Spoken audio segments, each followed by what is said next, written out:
910 நாட்களுக்கு மேல உங்க மண்ணுக்காக போராடிட்டு இருக்கீங்க. உங்க போராட்டத்தை பத்தி ராகுல் ஒரு பையன், சின்ன பையன் பேசுனதை நான் கேட்டேன். அந்த குழந்தையோட பேச்சு மனசு ஏதோ செஞ்சிருச்சு. உடனே உங்க எல்லாரையும் பார்க்கணும்னு தோணுச்சு, உங்க எல்லாரையும் கூட பேசி ஆகணும்னு தோணுச்சு. உங்க எல்லாரும் கூட நான் நிப்பேன், நீ தொடர்ந்து நிப்பேன் சொல்லணும்னு தோணுச்சு.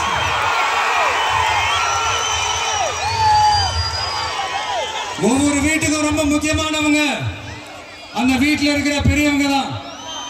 அதே மாதிரிதான் நம்ம நாட்டுக்கு ரொம்ப முக்கியமானவங்க உங்களை மாதிரி விவசாயிங்க தான். அதனால உங்களை மாதிரி விவசாயிகளோட காலடி மண்ணை தொட்டு கும்பிட்டுதான் என்னோட பயணத்தை தொடங்கணும்னு ஒரு முடிவோட தான் இருந்தேன். அதுக்கு சரியான இடம் இதுதான் எனக்கு தோணுச்சு.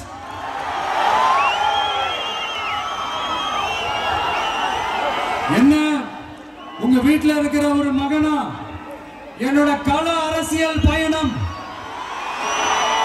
உங்களோட ஆசீர்வாதத்தோட இங்கிருந்து தான் தொடங்குது.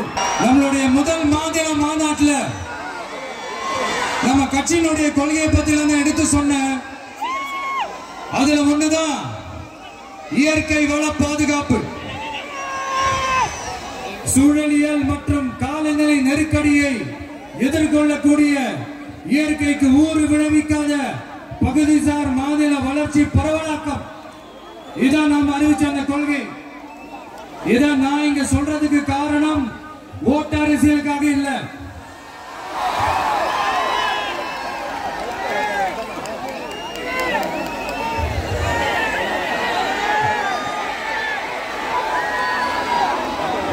இன்னொரு தீர்மானம் அதே மாநில மாநாட்டில் நான் சொன்னேன். அது விவசாய நிலங்கள் பாதுகாப்பு கொள்கை தீர்மானம். அதுல காஞ்சிபுரம் மாவட்டம் பரந்தூரில் 1000க்கும் மேற்பட்ட ஏக்கர் பரப்பளவில் 13 நீர்நிலைகளை அடிச்சு சென்னையை நிரந்தரமாக வெள்ளக்காடாக்கும் திட்டத்தை ஒன்றிய மாநில அரசுகள் கைவிட வேண்டும் என்று வலியுறுத்தின. அது மட்டுமில்லாம இந்த மண்ணுக்காகவும் மக்களுக்காகவும்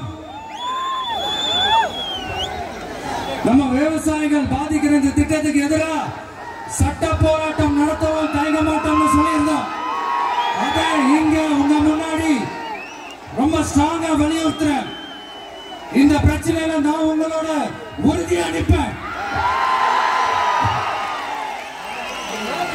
இன்னொரு முக்கியமான விஷயம், நம்மள ஆண்டுகிட்டு இருக்கிற ஒன்றிய அரசுக்கும் மாநில அரசுக்கும் நான் சொல்லணும்னு நினைக்கிறேன். நான் இங்க வளர்ச்சிக்கு எதிரானவெல்லாம் கிடையாது. ஏர்போர்ட்டே வரக்கூடாதுன்னு நான் சொல்லல, இந்த இடத்துல வரக்கூடாதுன்னு நான் சொல்றேன். இதை நான் சொல்லலன்னு இவன் வளர்ச்சிக்கு எதிரானவன் அப்படி இப்படின்னு சொல்லி ஒரு கதையை கட்டி ஆரம்பிச்சிருவாங்க. நமக்கு அதை பத்தி கவலை இல்லை மேய்ங்க.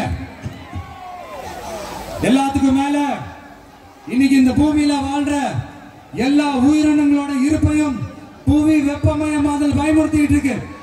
அதனுடைய ரிசல்ட் தான் ஒவ்வொரு வருஷமும் இந்த மழை காலத்துல வெள்ளத்துல சென்னை சிட்டி எப்படி தத்தளிச்சுக்கிட்டு இருக்கிறத நம்ம பாக்குறோம். இப்ப ரீசன்ட் டைம்ல எடுத்த ஒரு அறிவியல் ஆய்வுல ஒவ்வொரு வருஷம் சென்னையில வர ஃப்ளட்டுக்கு காரணமே இங்க இந்த சுற்று வட்டார பகுதியில் இருக்கிற சதுப்பு நிலங்களை நீர்நிலைகளை அழிச்சது தான் சொல்லுது. இப்படி ஒரு சூழல் இருக்கும் போது 90% ஆஃப் விவசாய நிலங்கள் 90% ஆஃப் நீர்நிலைகளை அழிச்சு இங்க இந்த பரந்தூர் விமான நிலையத்தை கொண்டு வரணும்னு எடுக்கிற அந்த முடிவை எந்த அரசா இருந்தாலும் அது மக்கள் விரோத அரசா தான் இருக்க முடியும்.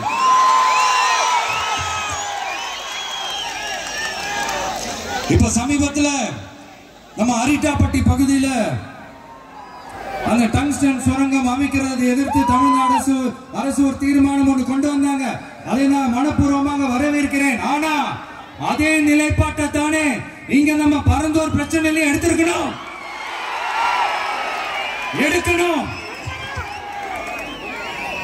எப்படி அரிட்டாப்பட்டி பகுதி மக்கள் நம்ம மக்களும் அதே மாதிரி தானே பரந்தூர் மக்களும் நம்ம மக்கள்.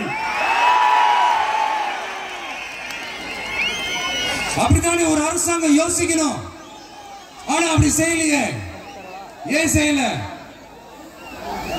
ஏன்னா இந்த விமான நிலையத்தையும் தாண்டி இந்த திட்டத்தில் அவங்களுக்கு ஏதோ ஒரு லாபம் இருக்குது.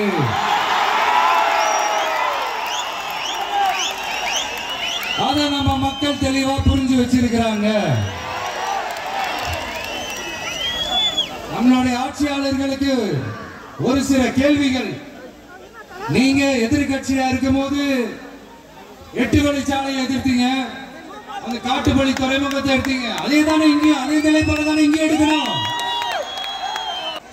எதிர்கட்சியா இருக்கும் போது விவசாயிகளுக்கு ஆதரவு, ஆளுங்கட்சியா இருக்கும் போது விவசாயிகளுக்கு எதிர்ப்பா?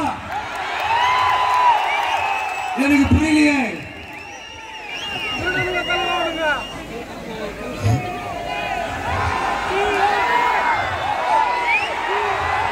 அதனால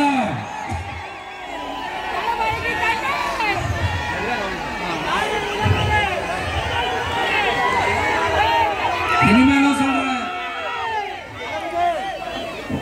உங்க நாடகத்தெல்லாம் பார்த்துக்கிட்டு மக்கள் சும்மா இருக்க மாட்டாங்க. நீங்க உங்களோட வசதிக்காக அவங்களோட நிக்கிறதும் அவங்களோட நிக்காம இருக்கிறதும், நாடகம் ஆடுறதும் நாடகம் ஆடாம இருக்கிறதும், அது சரி. நம்புற மாதிரியே நாடகம் ஆடுறதுலதான் நீங்க கில்லாடிகளாச்சு.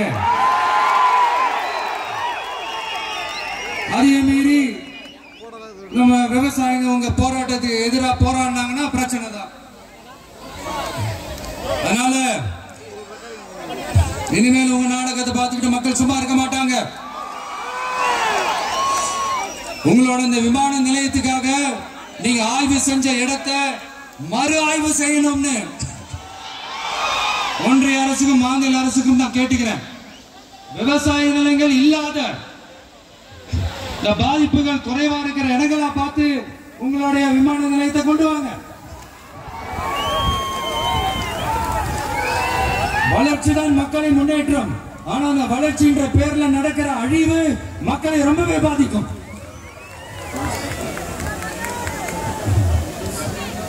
நீங்க எல்லாரும் உங்களுடைய ஊர் கிராம தேவதைகளான கொல்லமட்டால் அம்மன் மேலையும்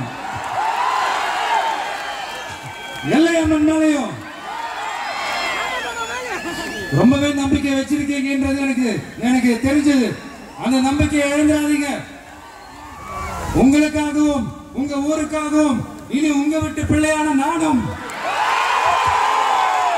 தமிழக வெற்றி கழகத்தோட தோழர்களும் சட்டத்துக்கு முற்பட்டு எல்லா வழிகளிலும் உங்களோட உறுதி அளிப்பேன். உங்களோட ஊருக்குள்ள ஏகனாபுரம் ஊருக்குள்ள வந்து அந்த திடல்ல தான் உங்க எல்லாரையும் மீட் பண்ணணும்னு நினைச்சேன். ஆனா எனக்கு பர்மிஷன் கிடைக்கல. இங்கதான் பர்மிஷன் கொடுத்தாங்க. நான் ஏன் ஊருக்குள்ள வரணும் தடைன்னு எனக்கு தெரியல. இப்படிதான் கொஞ்ச நாளைக்கு முன்னாடி நம்ம புள்ளிங்க ஒரு நோட்டீஸ் கொடுத்ததுக்கு தடை விதிச்சாங்க. ஒரு துண்டு சீட்டு நம்ம பிள்ளைங்க கொடுத்ததுக்கு.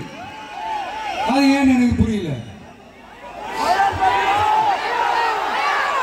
அதனால கான்பிடண்டா இருங்க, நல்லதே நடக்கும்,